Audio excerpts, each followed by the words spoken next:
While Rampage Jackson was live streaming, something completely unexpected happened. Conor McGregor suddenly showed up on his stream out of nowhere. About that?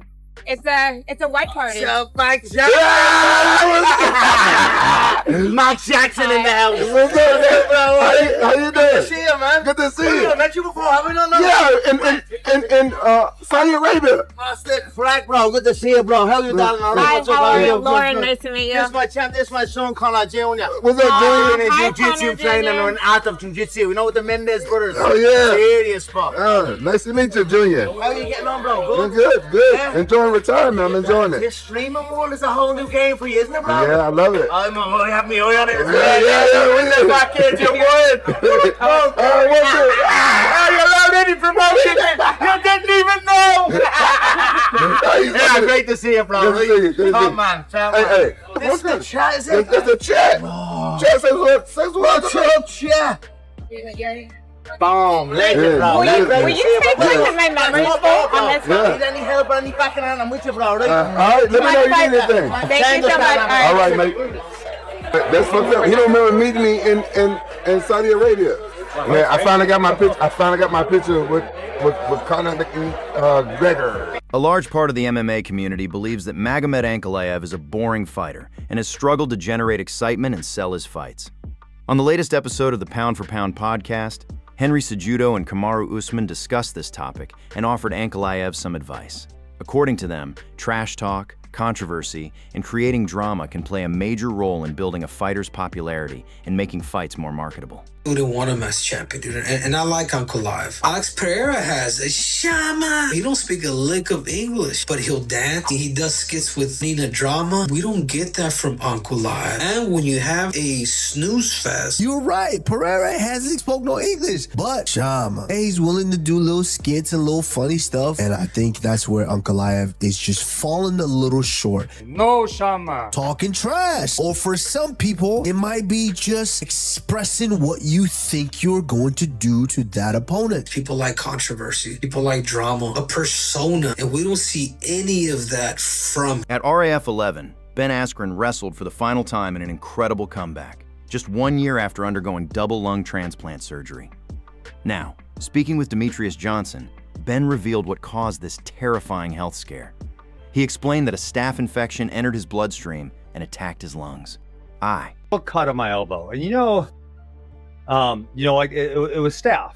But sometimes, I don't know if you've ever happened, I'm sure you have, you get a little cut, maybe it gets a little bit infected, but you wash it with soap and you put some antibacterial on there and it goes away, right? Yep. So I had a cut, got infected, cleaned it up, goes away. I didn't really think much of it. And then like a day or two later, my back started hurting and I went to the hospital. And when I walked in the hospital door, I don't remember anything. Really? Like, it's like I went in the same hospital 2 days in a row. I go in the door and it's black. It's black for roughly 40 days where it's just nothing. And so what had happened was the staph had somehow gotten my bloodstream. From there, it decided to attack my lungs. The pain I was feeling was my lungs eating themselves, something called necrotizing pneumonia. That was the pain I was feeling all those days. And I went into pretty much a coma almost right away. There was some points at which I was, awake, I guess you'd say, where I was communicating with people, but I don't remember any. On Saturday night, Usman Nurmagomedov defended his PFL lightweight title in the main event of PFL New York, scoring a devastating first-round knockout over Archie Colgan. The victory marked the final fight of Nurmagomedov's PFL contract, fueling speculation that he could be headed to the UFC next. Here's how the MMA community reacted to Usman Nurmagomedov's dominant win. That's what you call the best 155-pound fighter in the world. The best fighters in the world didn't fight back at the White House. They fought here tonight. Usman. That's our guy. That's the future of MVP MMA. Now, Prochazka has fired back with a strong message for Costa, telling him to stop mentioning his name if he doesn't actually want to fight him. Hello, the UFC fans. This is just a quick message for Paulo Costa. Don't tag me, don't mention me in your post because you have a offer from UFC to fight me October or November. And if you don't want to fight me, don't mention me, don't speak about me. Yeah? This is it. Or I'm waiting for the contract for this fight. Brendan Schaub shocked to see Anthony Smith get arrested for DV. It's unbelievable to me because I was just with a happy, loving family in the DR a few months ago, and I was like, God dang, I love Anthony Smith. Oh my God, what a dad, what a husband, what a father. Look at these kids. I judge everyone based off the way their kids love and treat them. That's what I do. You want to be judged? I'm not judging you based off your fucking UFC record. I'm not judging you based off how many views you get on YouTube or Twitter or TikTok. I don't give a fuck about any of that. I'm going to judge you because those kids do not care about that stuff. I'm going to judge you the way your kids interact with you.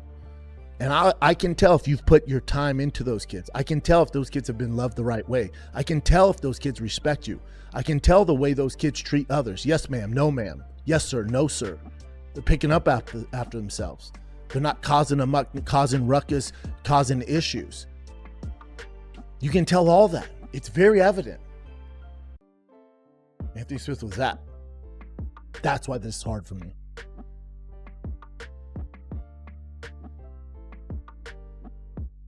It's so tragic.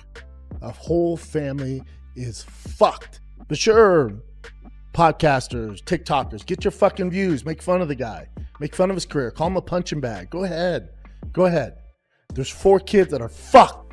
Chael Sonnen responds to a fan saying Conor faked an injury versus Holloway at UFC 329. So, Uncle Chael, I got a question for you around this whole Conor McGregor injury stuff. And I want to see if you're on the same page I'm on. When Conor McGregor did his interview with Ariel Helwani, he said there's 2 fights left on his deal. But when Ariel asked him about the second fight, he said, oh, it's already planned for April. He was a little weird about answering that question, almost as if he wasn't sure if he'd get that second fight. Do we think that Mystic Mac faked this knee injury to guarantee his second fight? Because he's got a lot more leverage now going into this, coming back from an injury as opposed to coming back from a loss. No. Michael Chandler in his bulking season for his welterweight debut. What the fudge am I doing, bro? The fudge am I doing?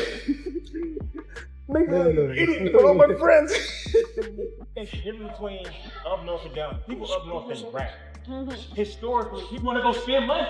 Yep. Grab the knee. You want to go spend money. Every week you want to. Little shin. Knees.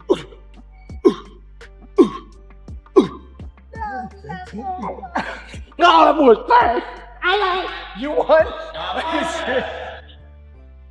Keep skipping. Keep skipping. Go. Keep skipping. I'll loosen it up a little bit. Not used to that around here. Not used to that around here. Gotta loosen it up a little bit. Bulking season. Jake Paul warns Dana White after MVP MMA. PFL merger and calls out Nate Diaz for an MMA fight. Dana White. Good morning, buddy. Wake up. It wasn't a nightmare. It's real. We continue to haunt this man 24/7. But forget about him because this is about us. And this is about you potentially watching this, the fighters at home listening, because MVP just merged with PFL. We just created the first of its kind combat sports league that combines boxing and MMA together. Over the past few years at MVP, we've proven that we can do the biggest fights in the world, bar none. Paul Tyson, Serrano Taylor, Rousey Carano. In our first MMA event, we had 9 million viewers watching in the United States compared to the UFC 7 million at the White House card. And they've been doing this for 30 years. Now we add in PFL. News is so big, we had to go ring the NASDAQ bell, people. And Wall Street Journal said that we want to pick a fight with the UFC. Wall Street Journal, we don't just want to pick a fight, we want to win the fight. Thank you. We even partnered with a longtime enemy, Eddie Hearn. Yes, we're holding hands now, taking over. UFC has done great for shaping MMA, but the fighters are oftentimes left underpaid and put on a shelf if they don't obey the company's rules. Just look at Tom Aspinall, for example. John Jones, who should have fought on the UFC White House card. Problem has been that the fighters want to be as famous and as well known and build their brand as big as possible. But there was really only one place to go and do that in the sport of MMA. But sincerely, with this partnership with MVP and PFL, we have seriously changed the game. All hype and jokes aside, this has been our mission from the start. It's finally coming to fruition, and it couldn't have been possible without the fans at home, without Nikisa, without John Martin, the folks at PFL believing in our mission as well. UFC Belgrade main card final face, OFF.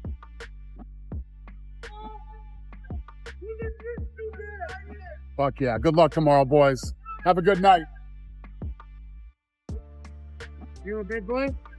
You a big boy? There's no escape, Chapo. You a big boy? You're going down. And I'm taking you back to America. Taking you back to America. Dead or alive, baby. Dead or alive. We're taking Chapo back to America. Good luck tomorrow, coach. Good luck tomorrow. Yep.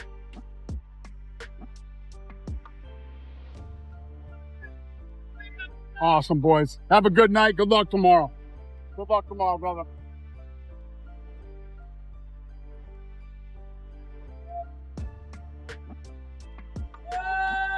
Fuck yeah, boys. Good luck tomorrow. Have a good night. Good luck tomorrow, y'all.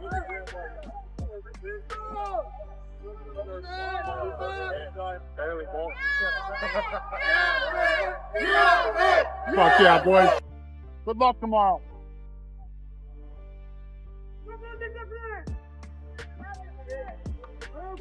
Fuck yeah, boys. Have a great night. Good luck tomorrow. Let's go, baby. We're good. Chanko receives a hero's welcome from his teammates after a successful UFC debut.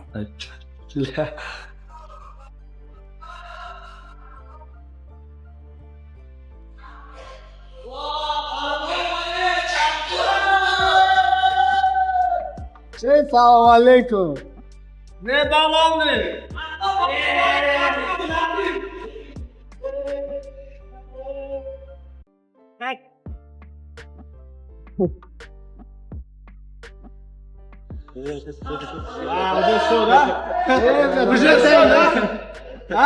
He's a mokri, bra. Nossa, onde mokri?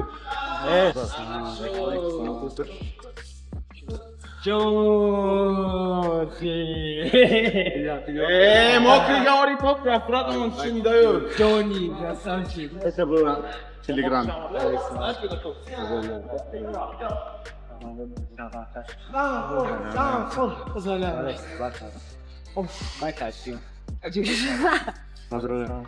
Ian Garry ain't just hyping the fight anymore. He's getting an Islam head.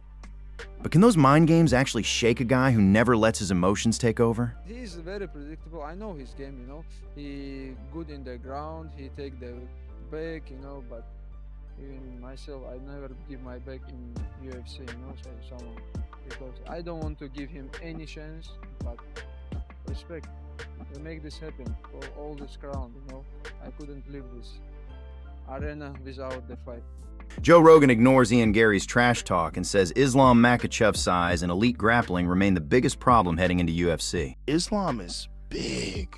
I mean, I don't know what he's cutting, but he's got the perfect physique for that weight class. Yeah. Like he's very, very lean. You know, he makes the weight, and he's obviously way bigger when he's competing. He doesn't look anything like a 55-pound guy. Yeah. Yeah, and Volk's pretty small. Yeah, in comparison, when you look at the two of them together. Yeah. But the thing is the grappling. Like, you remember, you know, if you look at Volkanovski, he's got real good takedown defense, and he can take guys down. These ain't just random takes. These are champs talking, and most of them agree. Dealing with Islam for 5 full rounds is a whole different beast. To them under Khabib because of his strength and his control and the way that he manipulated you on the ground. I think Makhachev possesses a lot of those same type of qualities. Very similar when he gets you on the ground. But because he's a better striker, I feel he's even more dangerous than Khabib was during his prime. But Michael Bisping completely shuts down the idea that Islam Makhachev fears Ian Garry. He says elite fighters are built for moments like this, and while nerves can appear before the walkout, fear is never part of the equation.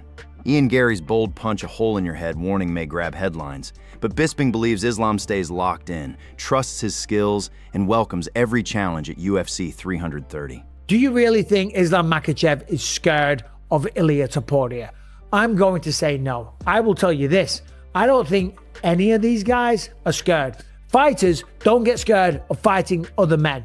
Yes, on the night before you make the walk, when you're at the curtain and you're about to go out and they go 3, 2, 1 and your music plays and you walk out, there can be some doubts, there can be some intrepidation, there could be some anxiety from winning and losing. You're not scared to fight, okay? They are born to do that. Islam Makhachev is amazing, right?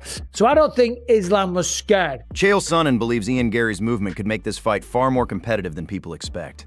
He says Garry has the reach and footwork to keep Islam Makhachev guessing early, but questions whether that game plan is enough to win.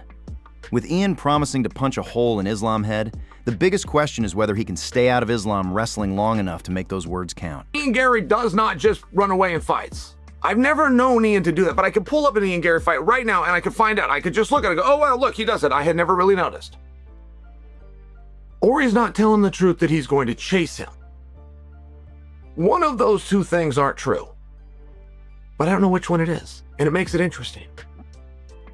And if Ian does play that game of cat and mouse with that long reach that he has, right? Is it enough to say that Ian's going to upset Islam? Boy, Islam's pretty special. I don't know that it is, but is it enough to make it interesting? It made it interesting when Ian took on Rakhmonov. Ian had a plan, and that fight wasn't boring.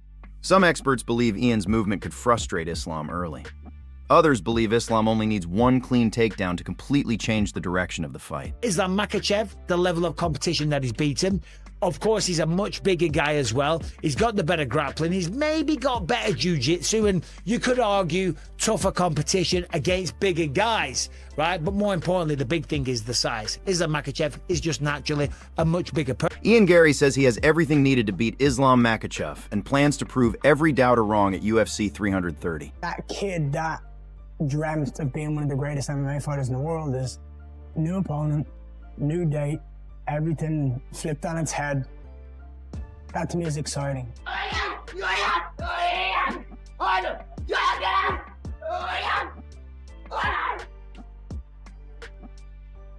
I just love to fight. And this is an opportunity to go out there to prove that I am better than everyone believes and knows I am. Good. That's it. Hands. Touch. That's it. Touch. There you go. Good. Brendan Schaub says Islam Makhachev discipline and fight IQ make him dangerous, despite Ian Garry's bold confidence before the fight. So you think about his style, it's adapted to his style. It's adapted to his genetic gifts. Good cardio. So he doesn't have a lot of there's no power. Like he doesn't have knockout, but he's not explosive, super athlete, you know? Yeah. So a lot of it's just from sheer hard work and coming from nothing. I understand. Showing up every single day. But his style of fighting, whatever you want to call it, his the way he trains, getting to a point where he learned how to avoid getting hit. You know how? Sparring all the time. Of course, but the way he sparred was intelligent, right? He seems to have a high fight IQ, like being able to kind of shut down. Ian Garry believes Islam Makhachev has never faced a striker with his speed, reach, and takedown defense before UFC 330. He's never fought someone as long and tall as me. He's not fought someone as fast as me. He's not fought someone who has the distance management, the boxing capabilities, the head movement that I did, but also the takedown defense. He might get me there. I hope he does. Because I want to prove to the world that he can. I want to prove to the world that I can get back up. I want to prove to the world that I can beat him in his. You should be focusing on me. I'm the one who's in that octagon with you. I'm the one who's going to punch a hole in your head. So stop swerving me. I'm going to be the final chapter in your legacy of failure. I am going to rid the UFC.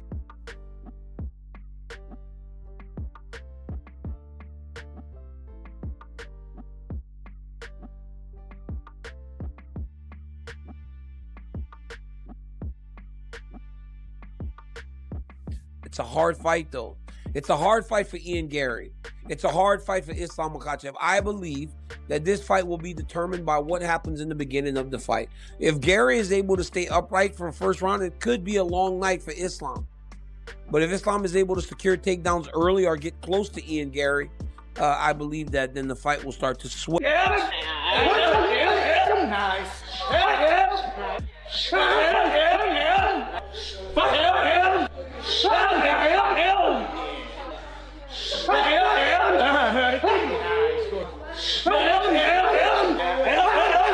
Islam Makhachev sounds calm and fully focused ahead of Ian Garry, training alongside Khabib and his full team every day. Islam says preparation stays exactly where it needs to be. He refuses to turn this into Ireland versus Dagestan and treats Garry like any other opponent.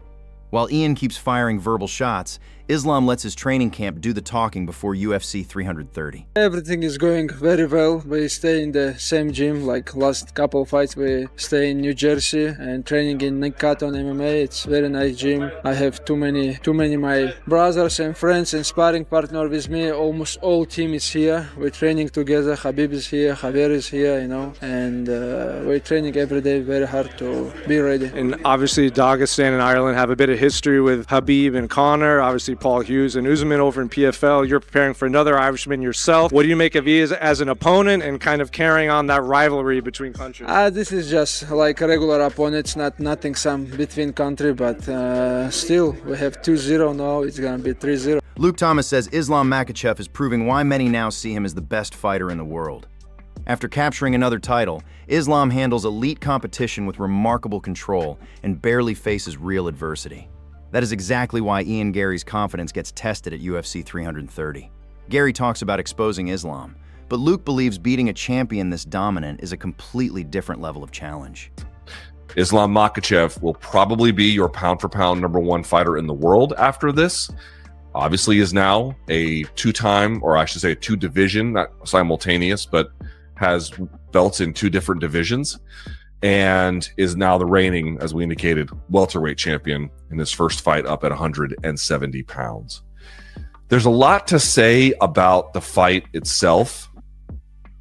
I think I want to start with what I saw out of Islam. Honestly, this was kind of easy for him. Easy is not quite the right word, but I mean, because the preparation is hard and it makes them very, very prepared. But like in terms of the adversity that he faced in this contest, this is not even his hardest UFC fight.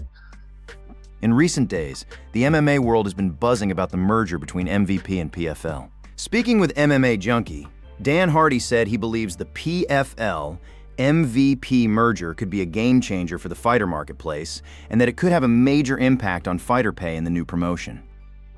I mean, I certainly think it does. It changes the thinking for a lot of these fighters. You know, I think there are fighters now in the sport that are starting to realize that, you know, the grass is not always greener, and, you know, taking a pay cut for the exposure is, you know, it's okay for the short term, but I've got to think about my long-term success and financial stability as well. With Netflix alongside with MVP and Jake Paul, people know how, you know, how aggressive he is with his business, you know, approach.